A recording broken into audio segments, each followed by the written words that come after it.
Welcome to Equal Entertainment. I'm Tracy E. Gilchrist. Netflix and New Orleans native Big Freedia are teaming up to celebrate HBCUs and the upcoming Shondaland series Queen Charlotte, A Bridgerton Story. The Queen of Bounce visited Xavier University.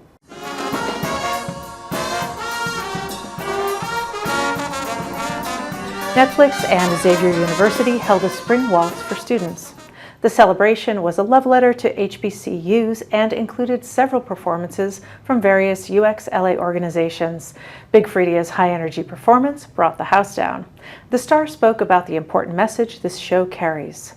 I think the story is so important for audiences because it gives all different queens of all different walks of life an opportunity to be viewed and to be seen in their own light. And, Queen Charlotte is just that girl. She's just that diva. And, it's a great show, and I think people love the energy and just the royalty of it all and what Netflix is doing. Big Freedia released a Bridgerton-themed remix to Bridgerton's Hey Queen with New Orleans Bounce. Queen Charlotte, A Bridgerton Story premieres May 4th on Netflix. We all have our favorite podcasts, but one Spotify spotlighted show is getting laughs for its wacky premise. Imagine someone with severe allergies and indoor tendencies taking to the outdoors to conquer various activities.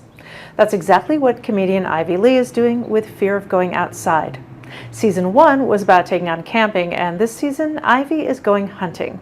I spoke with her about flipping the script on outdoor hosts, working in comedy today, and how she claims her queer identity with the name The Flaming Bi. Hi, welcome Ivy Lee, comic, mother, and self-described flaming bi, also host of Fear of Going Outside podcast in Austin, Texas. Thank you for joining me today. Thank you. I would just like it to say that I'm not the only one who describes myself as that. Well, if you're gonna, if you're gonna be flaming bi, it's everyone should know. I think they do. Oh, I think they do.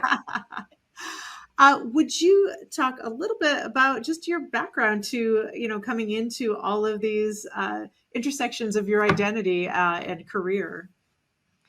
I think I was just born at all these intersections, and I don't think I realized until I was an adult that other people are not bi. Does that make sense?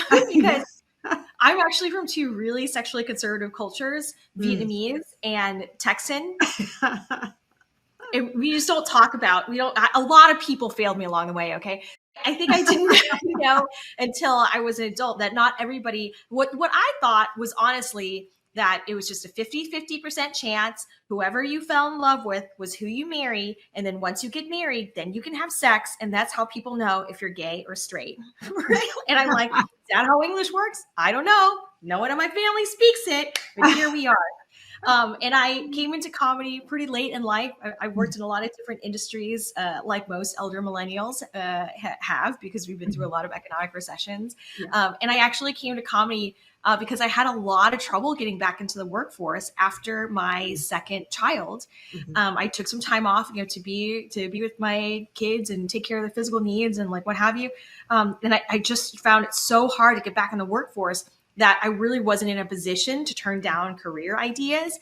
And I did this sex positive storytelling show. I did a piece about sexuality after childbirth. You can actually still find it. I think it's on a podcast somewhere called Bedpost Confessions. And afterwards, people came up to me saying, they weren't saying you should try comedy. They assumed I was already a working comedian. And they're like, where can I buy tickets to your next show? Where do you perform? How do I send you a tip? And I just was not in a position to turn down any money at that point. And that's how I went into comedy. That is incredibly relatable. Well, the infrastructure is not really built for women to be mothers and to have careers and to, then go out and speak with people like me and promote their careers. So would you talk a little bit about how you're making that work? I'm not. Well, that's very honest. No, my kids are relatively well adjusted because I picked a good partner and have been really intentional about building a community around them. I'm the daughter of immigrants. And I think a lot of times, like children of immigrants, we end up blaming our parents' culture for like all the trauma that we have, but it's not the culture. It's trauma decontextualized starts to look like culture. And just like an individual person, you know, which I think more people can relate to, trauma decontextualized starts to look like somebody's actual personality, you know, but actually my culture is a really rich resource. Like I come from a culture where children are a community responsibility. And I just have just held on to that and have just made my children everybody's problem, and other people's children are also my problem, you know? And so they've been, I think they're relatively well adjusted, all things considered. You being the host of Fear of Going Outside, the podcast, also known as FOGO. And, you know, you take on these topics in nature and also kind of take on, you know, how nature has been somewhat appropriated by white men. And would you talk a little bit about creating the podcast and some of the adventures you've gone on? Well, so FOGO is a nature show by the most reluctant host ever. I don't know if you can tell. I am an indoor person. I love air conditioning. I love clean water. I can't get enough of it. I talk about it all the time. I love being indoors. And I think a lot of family, I think a lot of the alphabet mafia, I think would agree with me, because historically the outdoors has not been a very pleasant place, free of violence, like for us, right? Yeah. But in season 1, I try to figure out how to go camping, and I literally do it, and it's the season finale. Yeah. Season 2, which the season finale just came out, I try to figure out how to go hunting, and I literally do it. And I will say, in season 1, I predicted that camping would just be terrible and unpleasant, and I think I was largely proven correct. But I had no idea what to expect about hunting. And I promise you, no matter what you think is going to happen to me, like, you're wrong. Like, no one could possibly predict what is going to happen when somebody like me goes out there and tries to figure out how to go hunting. So I want to move a little bit over to your comedy night that you host, the Queer Comedy Night. And would you talk a little bit about why you began doing that? And also, you are in Texas. I know that Austin is a country unto itself in Texas, but it's still there. That's what white Austinites say. It's not. It's plenty Texas. Yeah. Well, that makes sense. And bad. What's that? Plenty Texas. And I say that as a proud Texan, and I mean that in good and bad ways.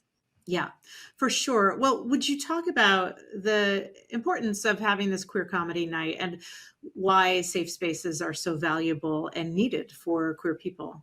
I realize going to a lot of these open mics that more traditional comedy spaces are rife with misogyny, transphobia, homophobia, racism, even a bunch of things that are just so terrible, but we haven't even gotten names for them yet because it's like only comics talking about them all the time, like a hatred of homeless people and things like that. They can be very inherently violent spaces, but they're not even that helpful, because then you end up getting trained to make comedy for unsuccessful comedians, which is not the foundation of a lucrative career in the arts. Right? So I started tongue-in-cheek, and I really had my heart set on a really gorgeous queer venue, because I don't want, when you make something for people who have been historically marginalized, I don't want to inflict more pain on them. I want them to feel like good and safe and clean and celebrated, right? So this venue is gorgeous, and the walls are not sticky like a traditional comedy club or anything like that. Thank you so much to Ivy for stopping by. She's very funny, and her identity as an Asian queer woman in Austin is important for the community there. Definitely check out one of Ivy's shows if you're in town, or give her a listen with the Fear of Going Outside podcast. And you can visit us on the Advocate Channel YouTube page for more of my full interviews with leading comedians. I'm Tracy E. Gilchrist, and that's what's happening in entertainment.